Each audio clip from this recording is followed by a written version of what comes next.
আসসালামু আলাইকুম, কেমন আছেন আপনারা? আমি আলহামদুলিল্লাহ ভালো আছি। আপনাদের দোয়াও ভালোবাসায়।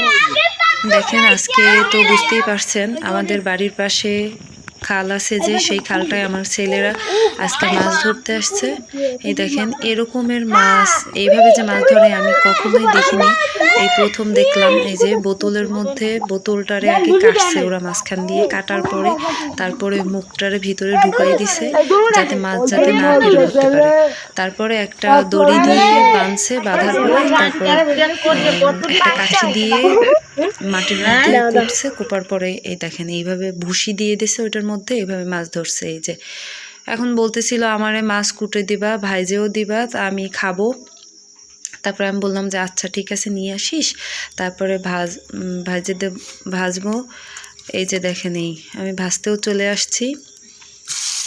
আর ওরা দুইজন ধরছিল মাছ, দেখছেন কতগুলো মাছ পাইছে। তাই বললাম যে আচ্ছা ঠিক আছে, আমি কড়া করে ভাজবো, আর তোমরা আসবা, তারপরে তোমাদের দুজনকে খাওয়াবো। এই দেখেন, এই যে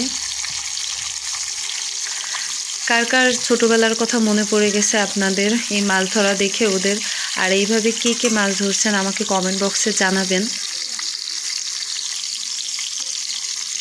এখন ছেলে আবদার করছে, তাকে না রাখলে হয়, এর জন্য ভাবলাম যে শত কাজের মধ্যেও ভাবলাম যে এগুলা করে দিই, ওদের ভেজে দিই। তারপরে দেখেন প্রায় হয়ে আসছে ভাজা।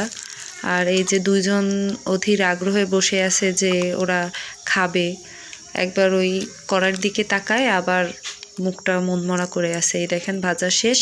এখন তো অনেক মজা করে খাওয়ার জন্য দুজনে ওই যে জায়গাটা বানাইছি আমরা বসার, ওই জায়গায় দুজনে বসে আছে। আর ভাবলাম যে দিই ওদের, তারপরে ওরা খাচ্ছিল। আমার কাছে ভালোই লাগছিল, আর খেতেও মজা লাগছিল, কারণ তাজা তাজা মাছ, পুঁটি মাছই পাইছে সব। ভিডিওটা যদি ভালো লাগে আপনারা আমাকে কমেন্ট বক্সে জানাবেন, আর কে কে এভাবে মাছ ধরছেন তাও জানাবেন। আল্লাহ হাফেজ।